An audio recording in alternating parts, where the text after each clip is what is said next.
The world is telling us as men to be common, to fall in line, to fall short of any visions or plans God has for us. But what about being uncommon? This is a movement of men seeking to build an eternal legacy. A journey of men on mission to rise above the common, to experience sustainable life change. This is Uncommon Disciple. Welcome to the Uncommon Disciple podcast. My name is Michael Bowen, and with me tonight is a past guest, good friend of mine, Zach Sheehan. What's up, Zach? How are you? So, hey guys, let me just tell you this. If you have not listened in on episode 31 with Zach, an amazing podcast, an amazing testimony of God just redeeming someone's life that some would think was not redeemable. Yep.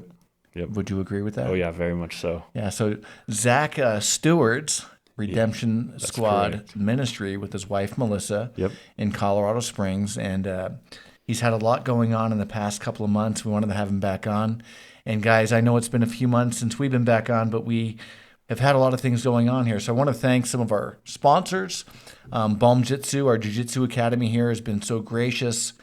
We've got a new podcasting space, just caddy corner to our jiu-jitsu mats, and also the Omni Cafe, where we serve boba tea, cold brew coffee, and Jocko Milk protein shakes, which is pretty awesome. And so we've had a lot of ministry outreach going on, some changes that have occurred with the ministry, but just great things happening in this area. With men all over the United States. Just got back from the Gateway Men's Summit with my son in Dallas, Texas, which was amazing. So Zach is our first in-person guest in the new studio. We get to break it in together. And a special thanks to Tyler, who's dialed in all of our audio-visual, and he's got a big smile. We've got a glass window to see right into his life. Isn't that pretty awesome? That's pretty cool. Yeah. So it's good. Thank you, Tyler, for all your work to help getting this podcast back up and running. And we're just excited to be back. So welcome, Zach. Thank you. And not that it was a long trip for you, but it wasn't. It was super short. Was it 35 minutes? 35. 35 minutes. Oh, yeah. And tonight it'll be even shorter because there's no traffic. That's coming correct. back. And no construction. Yeah. Yeah, it's all normal now. So the title on your webpage for Redemption Squad Ministry, it says, "Redeeming Those in Darkness with the Light of Christ." Yep. You know, it's interesting. God had given me a verse to speak over you as we were about to get into this podcast. Can I read it for you? Yes, sir. All right. So it was Galatians chapter 6, verses 9 and 10, which reads, "And let us not grow weary while doing good, for in due season we shall reap if we do not lose heart. Therefore, as we have opportunity, let us do good to all, especially to those who are in the household of faith." Yep. So, bro, I don't know. God put that on my heart. I don't know what that speaks to you Oh, tonight. I heavily received that. And I know that you and I had some good conversation before this podcast about some weariness. Yep. In ministry, some disappointments, some letdowns, which I think that's life, right? Yep. And we've been praying both on both ends of our ministries that God would supply, and He has. Yep. He always supplies in abundance, even when we don't deserve it. Yeah, Isn't so that much crazy? so sometimes you're like, man, what am I going to do with all of this? Yeah. Oh, yeah. So hey, tell the listeners about Redemption Squad. Good overview of what you guys are doing down there in the Springs. Yep. And this is a big transition for you because I think when you were on here last time, you were kind of bivocational. Correct. Right? You were still Correct. 1 foot in and 1 foot out. Yep. But now you are all in in this Full time. ministry. Yep. God called you and your wife out to take the step of faith. Yep. Full time, which is scary. It is. Oh, yeah. Right? Oh, yeah. It was crazy how that situation happened. But you know what was interesting, and I'll share this before you share what you're about to share. When I took my son to this men's summit, there was 5,000 guys down there, worshiping the Lord, which was amazing. When you're in a situation like that and a group of men just worshiping the Lord, it's amazing. But at Gateway Church, it looks like they're going to be making a transition, and Robert Morris's son, James, I think he's the next guy in line. Oh, right? yeah. All right. So James, as he's getting up to speak at the men's conference, says this to his dad. He looks at his dad and says, Dad, not like thank you for all this awesome stuff. He said, thank you for being obedient. Simple. Yeah. Thank you for being obedient. Now, if you think of obedience through the scriptures, Yep. everyone who was obedient in scripture and what God did with that and how we're even able to sit here and do a podcast tonight, it'll blow your mind. Yep. All right. It's insane. So taking the step of obedience, let's tell the listeners about what Redemption Squad does, who you work with, how it started and where it's at now. Okay. So our focus is prostitutes, gang members, ex-cons, the homeless, and the addicted. There's The sinners? the sinners, basically all the sinners. Yep. So I'll give it what we're doing right now, and then I'll give you the full vision of what God's created this to be. So we actually partnered with the Colorado Springs Police Department, and they showed me a map of all the rough or areas that they have a hard time in the Springs, and also low income areas. So we go twice a month right now, and we take out 200 boxes full of food and hygiene products, and we go door to door and just bless people. We don't go smashing the Bible in people's faces. We don't ask them what religion they are. We just show up, say who we are. We're in the area blessing with people. We know food prices and everything are outrageous. Who supplies the food and all the goods? The Rock here in Castle Rock. The Rock Church? Yep. Wow. Yep. You would ask me if I knew that church. Oh, yeah. I didn't know that they were that heavily involved in the ministry. They were one of the very first Partners? churches that partnered with us. Yeah. Wow. Oh, yeah. And so are they the sole provider right now? Yes, for food. Yep. Gee whiz. Yep. It's been a huge blessing, dude, because getting free food right now is almost impossible. So each outreach right now runs about $3,500 just in food to fill 200 boxes. Good grief. Yeah. Oh, yeah. But it's been insane what God's been doing in it. Our very first outreach we went on, we came across the house. We met a girl named Trista. She didn't have a vehicle. She actually wasn't going to answer the door because they were late on rent, and her dad had just got put in jail. So they kept knocking, and she eventually ended up answering. Well, we prayed over her. She started breaking down. They invited her to church. She said she didn't have a vehicle. So I said, well, I'll come pick you up and I'll take you to church. She ended up giving her life to Christ, and now she's one of the leaders of Redemption Squad Ministry. But it's crazy, dude. As we've gone into this right now, one of the biggest prayers we've been praying with people for is healing. The amount of people that are just asking for healing right now is unbelievable, which if you've got that many people that are hungry for healing, that means there's about to be a mighty manifestation of God's presence in healing.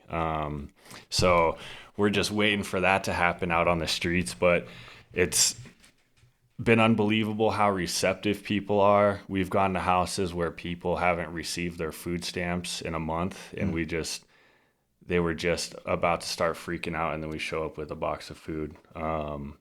It's every time, bro, I get wrecked going out every single time. So you go out once a month? Twice Twice a month? Yep. To two different locations? Yep. So at the same time or different times? Different times. So we'll do like the first and then the end of the month. And we've actually had churches asking us to take them out on outreaches. So this last outreach, we went out with Strathmore Hills Methodist. They're actually on the conservative side of things. So we took them to Section 8 housing, which is off of Nevada and Southgate. Doesn't that stink that you even have to say that? I know, dude. It's crazy. Well, it's a Methodist church, but they're on the conservative side of things, right? When you think about you got the dark how side, the light Methodist side. church Yep. started. Yep, that's right. Yep. And now you have to say that, Yep. you know. Yep. It's unbelievable what's happening. But we took them into Section 8 housing,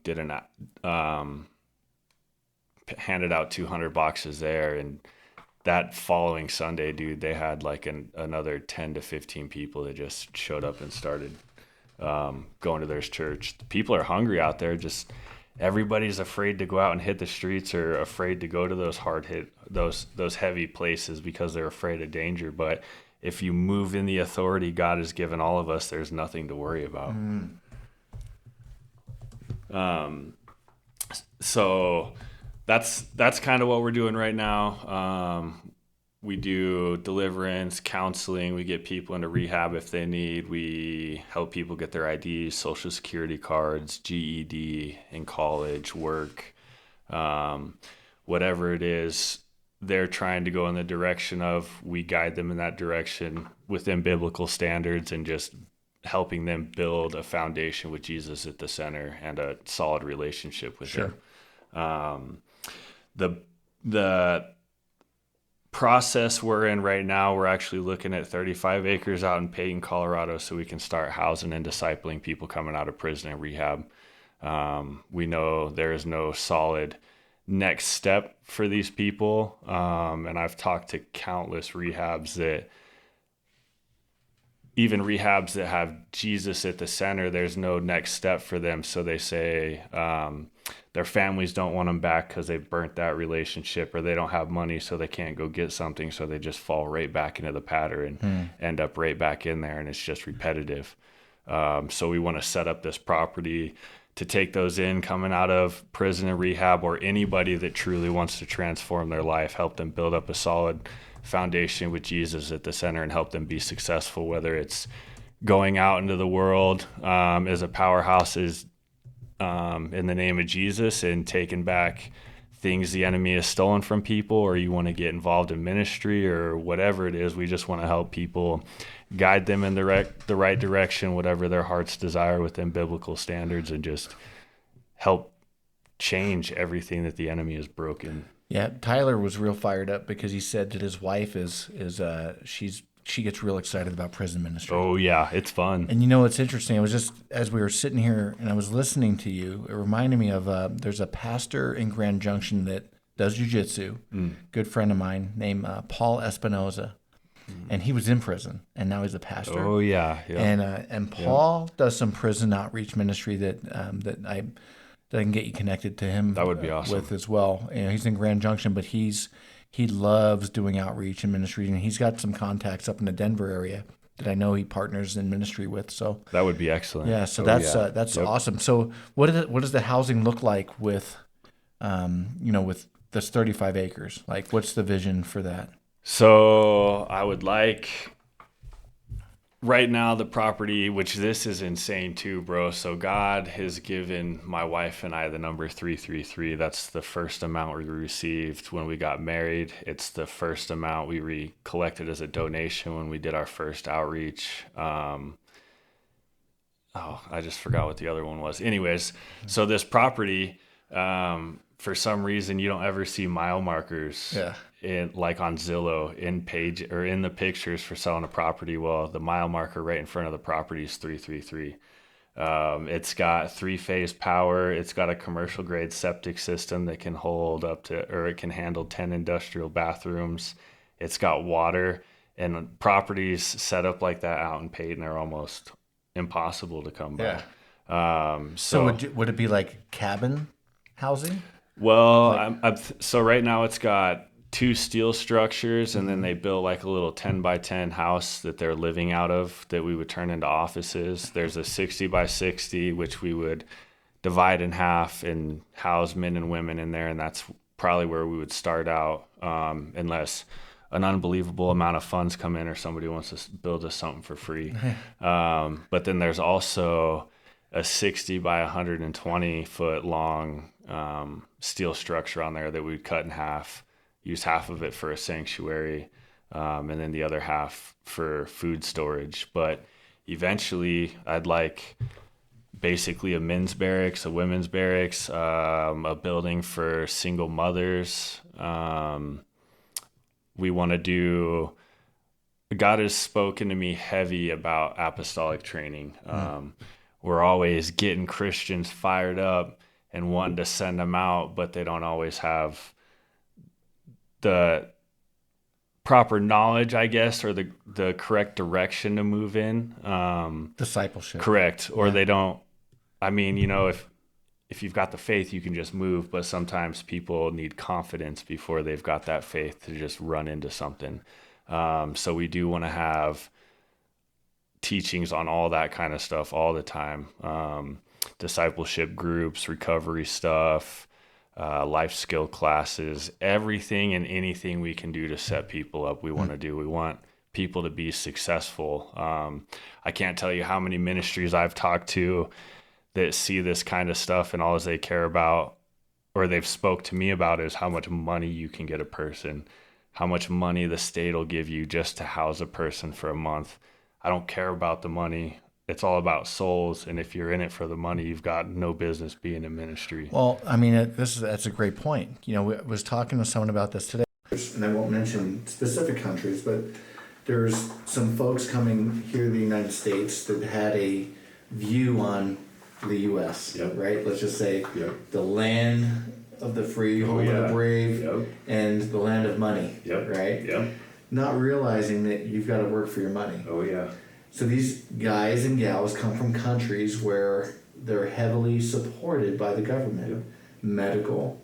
They get checks every month, Communism. Okay, socialism, communism, right? And so they get here, and it's a big, rude awakening for them. Yeah. Realize, wait a second, I have to get up early and go to work. Oh yeah. I mean, I have to work for a living to make money. And it's like, the U.S. is probably still the greatest country in the world as far as opportunity is concerned. Correct. Yep. Right? If you come here and you want to start a business, you can start a business. Yep. If God puts it on your heart to step out in faith to start a ministry like you, there's opportunity to do it. Yep. Right? But a lot of times, and my wife and I had this conversation even with the cafe.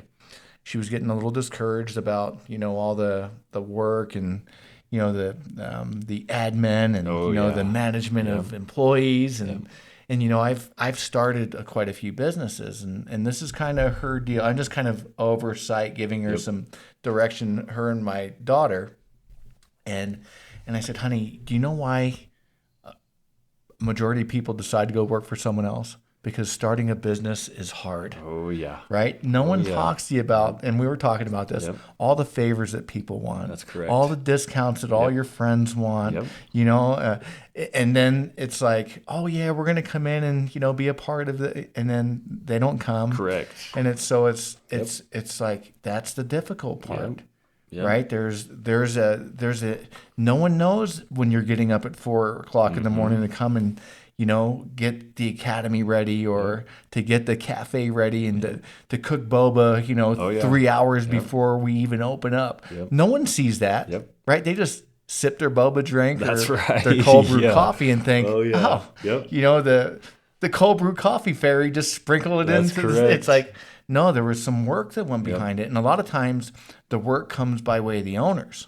Right? Or the stewards, right? That God's called us to steward. And I told my wife, it's like, listen, we don't own this. We're just stewarding. Correct. So when you get up and you think, oh, this is, it's like you're complaining about God's blessing. Correct. Right? And so it just changed our whole mindset. And listen, we get in ministry or vocation, we get tired. Yeah. We get discouraged. And that's when we need other people to come up. I remember even with this podcast, I was getting a little discouraged and a little frustrated and a little, kind of just like, I don't know. And then God brought Tyler in my life. Come on, bro. He was kind of like the Aaron holding my arms up. Hey, bro, I'll help you. We'll get it done. And here's what you need. And it's like, okay. Then I got fired up again. I was like, okay, cool. And that's the great thing about, being in community with like-minded believers. That's correct. Right? That we're encouraging. And you and I just having, a half-hour discussion before the podcast. It's like, I was encouraged. Time. Oh, yeah. Right? And it was like, I'm getting fired up again. Let's go and do this.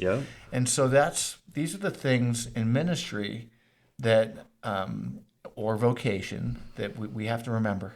you know. Everybody forgets about community, and they think hearing the word community, that means, oh, I've just got to go to church. That's what that means. That's not what it means at all.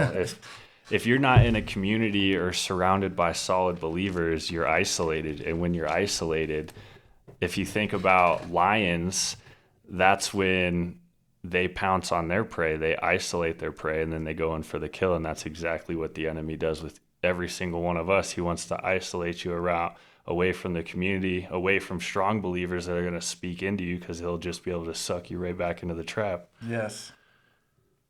You know, it reminds me of the early Acts church. When you read the book of Acts. Yeah. Oh, yeah. Right? It's like, and they continued steadfast in the apostle doctrine, right? Yeah. In the breaking of bread and fellowship and in prayer, right? And they sold their possessions and divided them among all to anyone that had need. Yeah.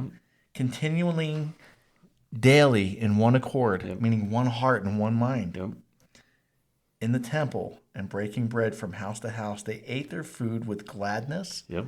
and simplicity. But yet, we like to make things complicated, don't we, Extra Zach? complicated. Oh, yeah. Unnecessarily complicated. So, It's like even God could give you the clearest, easiest direction to go hit something. And for some reason, there's something inside of us. It's like, I think I could manipulate that just a little bit and it'll be even faster. And then it takes 10 times longer. And then we end up just going that original route. well, anyways. when we try to put human controls and Yeah. reasoning on God's work, Yep. I mean, for me, it's never worked out well. No, not at all. You know, it's even happened here in the academy. Yep. I get tempted sometimes. Yep. People will say, "Whoa, you know, like you got to do this and you have to do that," and I go, "That's not how we started. Not we at all. stepped out in faith." Correct. As a matter of fact, I've gotten away from this early stuff that we did, Yep. where I saw God doing the greatest Yep. work, Yep. like praying through each area of Yep. the academy, Yep. right? Or just praying over people as they're walking in. Yep. Right now, I'm too busy. That's right, dude. It's like Yeah. it's like no, Lord, the Lord's saying get back to that simplicity, Yep. Yep. right? You don't need to get complicated and get all these programs in here and Yep. you know this marketing stuff. It's like no, when people walk in, the greatest compliment that we could get was there's something different about this place. Exactly. I can't put my finger on it. Exactly. And so when they can put their finger on it and go, Yep. well, yeah, because I saw it in a Instagram ad. That's correct. It's like, no, I don't want to hear that. No, not at all. No, it's Yeah. like there's something different about this place and the way, you know, that I was received, just the culture, the way people treat each other in here. That's when you know it's a work of the Spirit. That's correct. Right? Yep. And so, you know, as God's providing these things for you eventually, Yep. you know, and that's the thing that we have to remember, isn't it? That's right. It's a journey. Yes. It's a journey. Nothing comes fast. So this housing of sinners, Yep. you know, Yep. whatever they did, Yep. you know, it's like it doesn't matter. It doesn't. It's going to be a great challenge, Yes, it is. right? Oh, yeah. So the tools and the resources that are going to be needed to make that happen, and the giftings of people that are going to, you know, Yep. be needed Yep. to kind of help support this ministry. That's man. right. The need's going to be great. Yep. Oh, yeah. I mean, there's a lot that goes into it, but if you look at the Bible, God lays out exactly how to do everything in it, from being a husband and a wife all the way down to farming. And he's shown me with these kinds of groups of people, you've got to control the atmosphere. If you're not controlling the atmosphere with praise and worship, then the enemy's controlling it.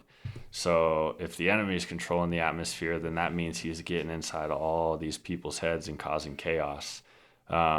So I've seen one of the biggest things God's shown me is having intercessors on the property all the time. We're going to have intercessors. We will have security. They're the only ones. They'll be armed, but it'll be non-lethal, or just tasers. But it's everybody forgets about the atmosphere. If you set the atmosphere up exactly how God tells you to, nobody's going to struggle. Yeah. The enemy is going to have no wiggle room in there. He's not going to be able to come in there tempt people to want to just go dip out off a property to go pick up drugs or something. Which is another reason this is out in Peyton, because if somebody does get I that was just wild thinking of hair, that. oh yeah, they can't They got a just long walk. way to Oh go. yeah, you got a journey. You got a journey. Yeah. Yeah. But it's But you also don't want to make it to the point where they feel like they're in prison. exactly, again, exactly. Right? Yep. So, having it to where everyone is helping, Yep. right? Yep. And there's a purpose That's for correct. for while whether it be farming, Yep. whether it be building, Yep. and Yep. again, just because someone's got a background doesn't mean that they don't have a gifting. That's correct. And that's That's I correct. believe that to Yep. be true. And Yep. you were talking about, people are wanting to be healed, and it's like God gifts people. Yep. And so the gift of the discerning spirit. So if Correct. someone starts going off the rail, it's like, hey man, go let me know if someone's going off the rail. That's right. Yeah. Someone with that gifting. Oh yeah. You'll Yep. know. Yep. Yep. Yeah. It's crazy how simplistic everything really is, but how twisted the world and complicated the world has made everything. Just even hearing the voice of God, it's all you have to do is slow down.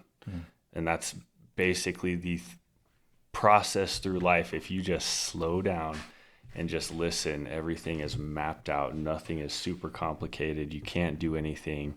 Yeah, things can be stressful and chaotic, but that's where God comes in with the grace to help us through those situations. But it's just unbelievable how crazy complicated ministry and everything is. Ministry is treated like a business. It's not even about bringing souls to Christ, which this is another crazy thing. It says in the word that if God has called you to lead his sheep and you're leading them astray, you are judged on a higher level than everybody else is. For sure. So that's terrifying in itself, but it's just disappointing that to see all these people that want fame or a title or it's being popular, all that kind of stuff, and it's damning the world. You're just giving into everything. Yeah. Well, because we like status. Correct. Yeah. Right. Oh yeah. So let me ask you this, because I know that you've done a bunch of outreach, and you're certainly God is supplying a material need through the church, Yep. right? The Rock right now, Yep. which I'm praying that other churches that might be listening to this right now would pray about getting involved Yep. with this ministry. It'd be awesome. We need all the help we can get. But let me, outside of the material need, what kind of spiritual needs are you seeing either being met or unmet? I mean, with the people that are coming down to help or to help you do outreach. Like, are you giving Bibles out with? Yeah, with so this food? we do. We hand Bibles out. We are looking for a steady place we could get those, because we're already paying for all the food. The Rock is actually working with us right now to get a grant to cover food for a while, but we've been paying for food. So we've bought Bibles. Everything we have to do right now, we've basically been paying for, and we do have donors. And it's unbelievable, because there was a point, even with me coming full time, there was like $30,000 in our account, and I was like, well, if I'm on full time and I make $3,000 a month, which is basically right where I'm at, I was like, that's enough to cover 7 months. Well, that $30,000, even with buying a trailer, my salary, buying food, insurance for the ministry, so people that have community service hours can come out and volunteer and do that with us. All this stuff, dude, that number has not changed. It's stayed exactly the same. Really? Exactly the same. Hasn't changed. Every time I go look, dude, it's like, bro, I just went, like when I bought the trailer, I was like, I just went and spent $10,000. But we woke up one morning and somebody had donated $20,000. Yeah. So it's like, the amount of faith and the amount of trust I have in God, just in seeing all of this, dude, you can't pull me away.